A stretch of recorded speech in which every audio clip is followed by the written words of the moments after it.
warahmatullahi wabarakatuh. Selamat pagi semuanya.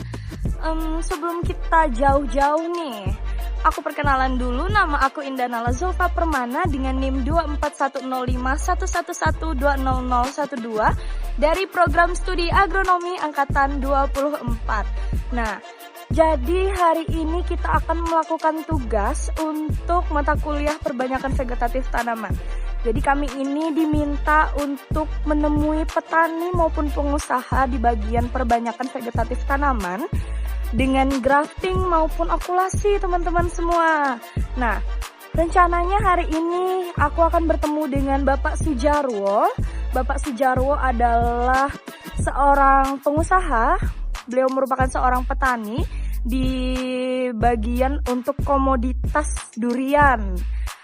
Dari yang aku tahu sih, beliau itu memperbanyak varietas durian unggul. Wow, menarik banget bukan? Jadi tunggu keseruannya seperti apa nanti di Karang Intan. Kita sambung di video selanjutnya. Bye-bye.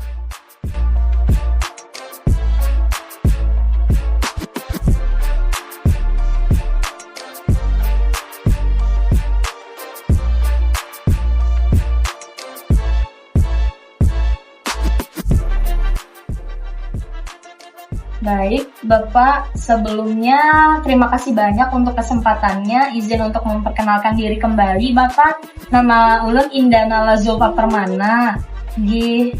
Sebelumnya karena ini perkenalan kita yang pertama, apakah boleh Bapak memperkenalkan diri Bapak dulu? Ya, boleh ya.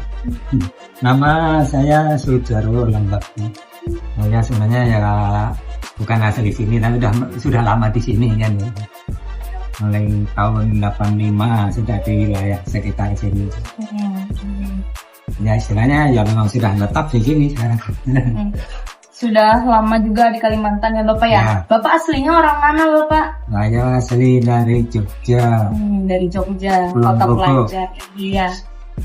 Jadi untuk pertanyaan yang pertama Bapak, sebenarnya kami ini masih pemula gitu Bapak ya di bidang-bidang yang seperti ini, terlebih grafting kayak gitu kan, maupun okulasi seperti itu Bapak. Jadi di sini konsepnya mau wawancara sekaligus belajar nih sama Bapak soal perbanyakan bibit di sini Pak. Kalau boleh tahu nih, biasanya Bapak itu lebih sering menggunakan teknik sambung, grafting atau okulasi gitu? Ya tergantung tanamannya. Kalau dulu kan kalau jeruk itu rata-rata okulasi, walaupun sebenarnya bisa juga grafting, pernah juga sedikit ya, tapi pada umumnya okulasi. Kalau jeruk lebih mudah memang. Kalau durian bisa kebanyakan grafting, sama teman-teman yang lain pun banyak yang grafting karena lebih cepat bisa dikerjakan gitu. Kalau okulasi kan harus nunggu paling tidak bisa 6 bulan. Paling tidak itu bisa lebih. Jadi kalau grafting itu paling 2 bulan nggak sampai udah bisa. Lebih cepat. Kalau sama yang lain itu banyak grafting, ada langsa.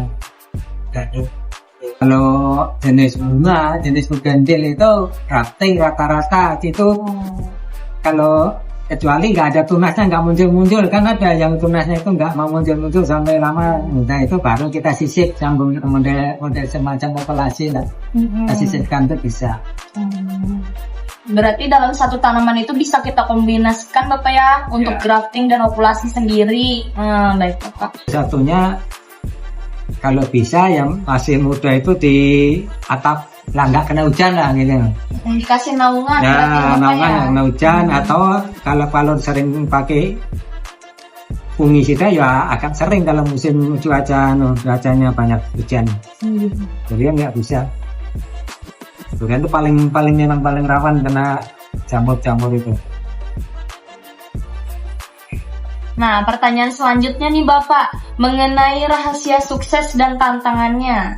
Nih, untuk waktu dan cuaca Bapak, ada waktu atau musim tertentu nggak Bapak yang paling pas buat melakukan penyambungan? Misalnya harus pagi hari atau pas cuaca lagi seperti apa, kayak gitu. Kalau waktu ya kalau saya sebenarnya sih nggak ada pagi atau siang atau sore itu sebenarnya nggak ada. Hanya kalau durian lah, ini khusus yang durian dulu. Yang durian ini awal ada buah durian biasanya Mei. Jadi biasanya kan kemarau kan, masih belum banyak hujan. Nah itu belum dorman. Banyak kan itu pas dia mulai tumbuh. Durian indukannya belum dorman, sudah dorman belum sempat tunas. Nah itu pertumbuhannya bagus, itu cepat. Nah kalau kena hujan biasanya di mana-mana merata, pas tunas semua biasanya di mana-mana. Kalau waktunya muncul semua biasanya gitu. Kalau pada durian ini lebih bagus pakai yang pucuk seperti itu atau malah yang dorman tadi, Bapak? Yang dorman tadi. Berarti sebelum tumbuh si pucuk itu kita udah harus melihat nih. Dari pengalaman Bapak sendiri, apa sih rahasianya supaya tingkat kegagalannya itu kecil? Dan terus biasanya apa sih penyebab utama kalau sambungan kita atau tempelannya itu gagal gitu? Kalau pas atas bawahnya itu bagus, memang waktunya tadi kalau durian itulah sebelum daun itu jadi tua lah, itu tetap masih bagus itu. Asal atasnya pas bagus itu bahkan bisa 90% itu. Waduh, tinggi juga ya Pak, ya, tinggi keberhasilannya ya. Cuman ya itu kalau waktunya kan nggak lama, nanti muncul lagi kan gitu, harus nunggu lagi.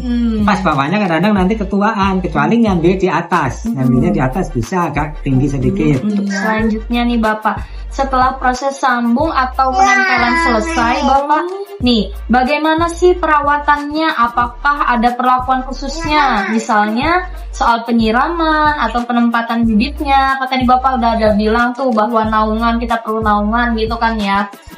Ya kalau nggak naungan, yang khususnya kalau naungan jelas tanpa pestisida lah gitu. Nah kalau di naungan tuh aman aja. Tapi kalau tanpa naungan harus itu fungisidanya itu, karena khususnya durian.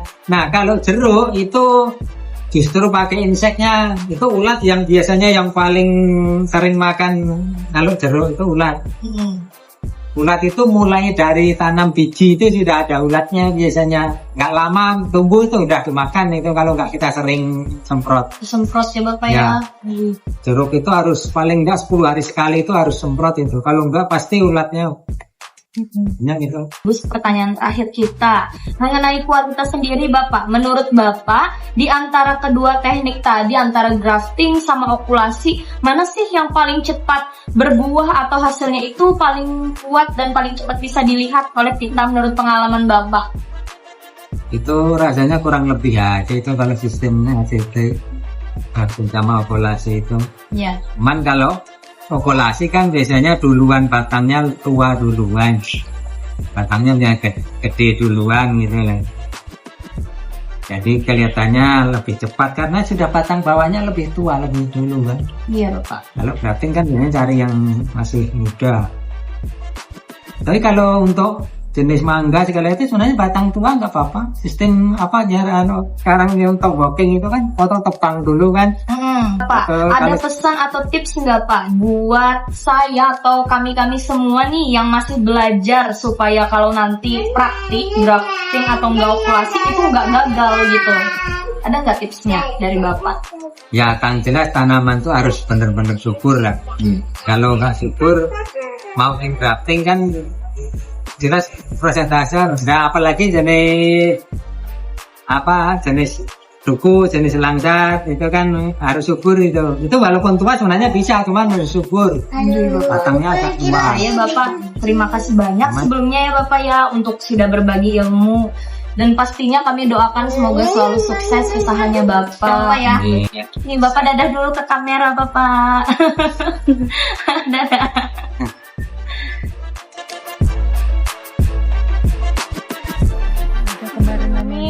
Si Jepang, pemenang kontes nasional tahun 2011 ya Bapak ya? Kontes apa Bapak kalau boleh tahu? Kontes durian. Oh, kontes durian. Jadi seluruh Indonesia ya guys ya. Nah, dia berhasil memenangkan kejuaraan oleh bertanding dengan 22 provinsi seluruh Indonesia. Si Jepang. Kenalin ya semuanya. Keren.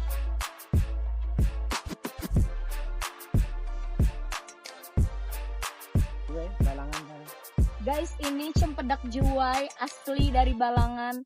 Jadi dia, kata Bapak Sujarwo, paling besar menghasilkan buah cempedak itu ada 14 kilo atau panjangnya 60 cm. Wow, keren banget. Keren banget. Sambung di tunasnya bisa sini. Nah ini kan tunas. Kalau ini kan karena nggak tumbuh-tumbuh tunas. Jadinya Bapak sambungin Sisipkan, naik. Iya, disisipkan. Keren.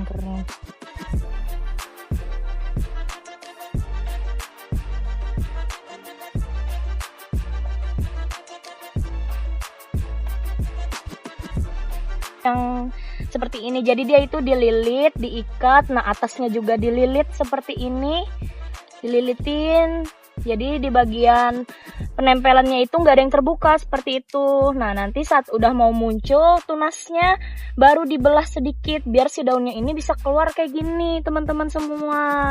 Keren banget, Bapak banyak banget ilmunya hari ini ya. Nah, ini yang sudah jadi, ini yang pakai jongkok dulu nih sudah ada talinya belum. Nah nih bekasnya guys, udah jadi seperti ini. Iya, ini jambu Jamaika teman-teman.